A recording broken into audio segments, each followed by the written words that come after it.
मराठी मातृभाषा चॅनलवर आपले स्वागत। आज आपण मराठी सुलभ भारती इयत्ता 6वी या पाठ्यपुस्तकातील कविता क्रमांक 1 नव्या युगाचे गाणे या कवितेचा अभ्यास करणार आहोत।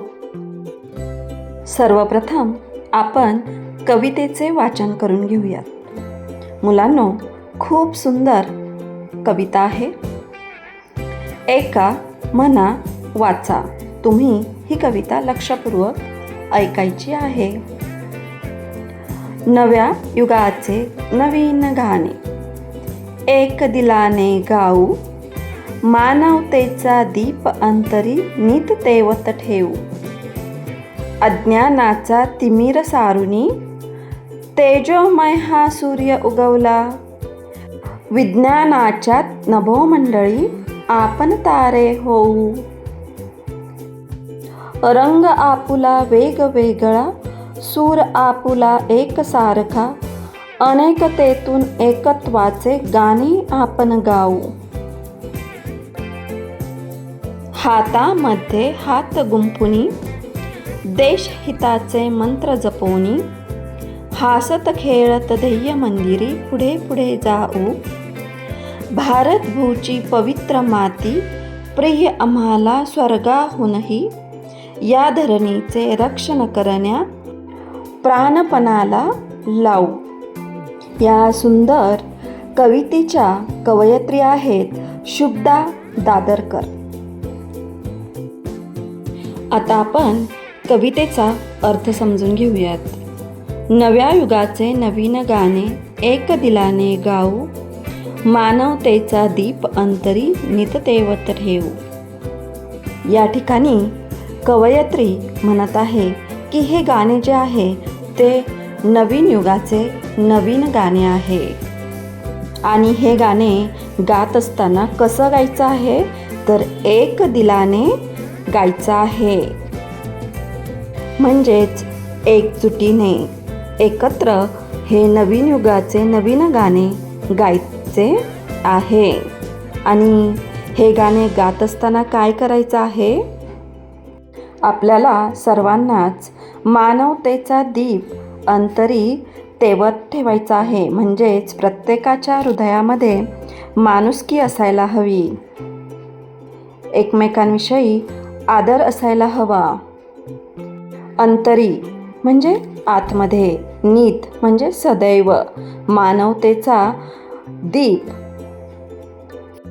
आपल्याला सदैव तेवत ठेवायचा आहे। म्हणजेच एकमेकांशी माणुसकीने आपुलकीने आपल्याला वागायचं आहे। पुढच्या ओळी पाहूयात। अज्ञानाचा तिमिर सारुनी तेजोमय हा सूर्य उगवला। विज्ञानाच्या नभोमंडळी आपण तारे होऊ। तिमिर, तिमिर म्हणजे अंधार। या ठिकाणी कवयित्री म्हणत आहे अज्ञानाचा जो अंधार सर्वत्र पसरलेला आहे तो दूर करायचा आहे। तेजोमय म्हणजे प्रकाशित, उज्ज्वल। ज्यावेळेस अज्ञानाचा अंधार आपण दूर करू त्यावेळेस तेजोमय असा हा सूर्य उगवणार आहे। सूर्य उगवला आहे। या ठिकाणी कवयित्रीने खूप सुंदर वर्णन केलेलं आहे। ज्यावेळेस अज्ञानाचा अंधार दूर होईल त्यावेळेस काय होईल? तेजोमय हा सूर्य उगवेल आणि ज्यावेळेस सर्वत्र प्रकाश पसरेल त्यावेळेस विज्ञानाचा प्रकाश पसरेल, त्यावेळेस विज्ञानाच्या नभोमंडळात आपण सारे तारे होऊ। अज्ञानाचा अंधार दूर झाल्यामुळे विज्ञानाची प्रगती होईल आणि त्या विज्ञानाच्या नभोमंडळामध्ये आपण सारे, तुम्ही सारे तारे होताल, असं सुंदर वर्णन या ठिकाणी कवयित्रीने केलेलं आहे। पुढच्या ओळी पाहूयात। रंग आपुला वेगवेगळा, सूर आपुला एकसारखा, अनेकतेतून एकत्वाचे गाणे आपण गाऊ।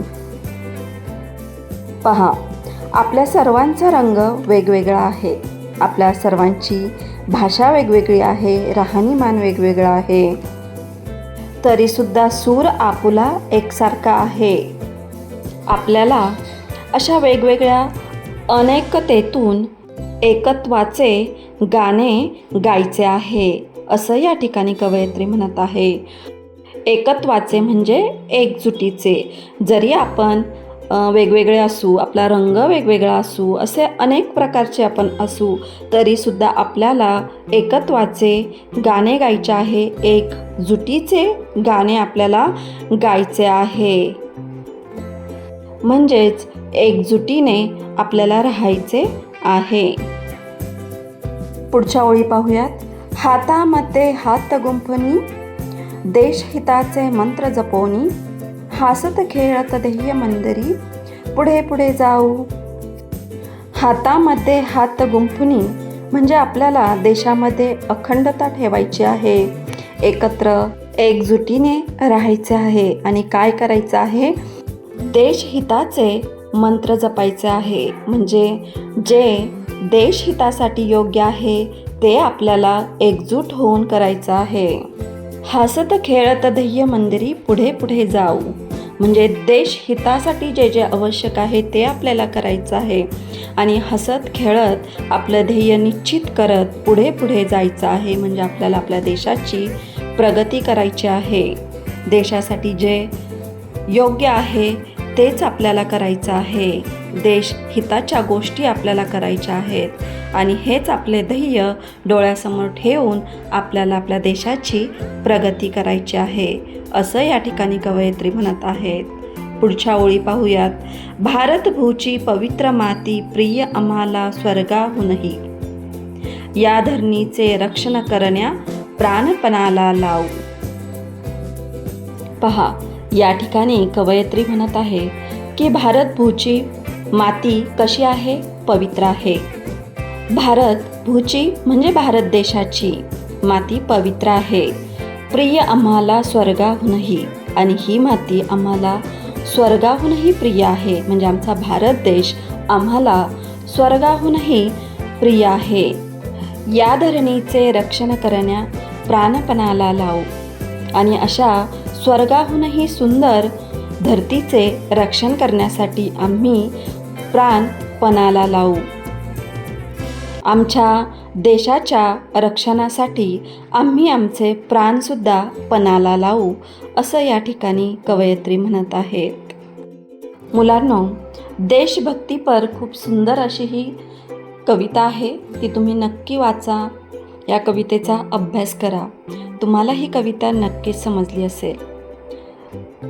आणि व्हिडिओ आवडला असेल तर व्हिडिओला लाईक करा. आणि अशाच प्रकारचे नवनवीन शैक्षणिक व्हिडिओ पाहण्यासाठी आपल्या मराठी मातृभाषा या यूट्यूब चॅनलला अवश्य सबस्क्राईब करा. थँक्यू.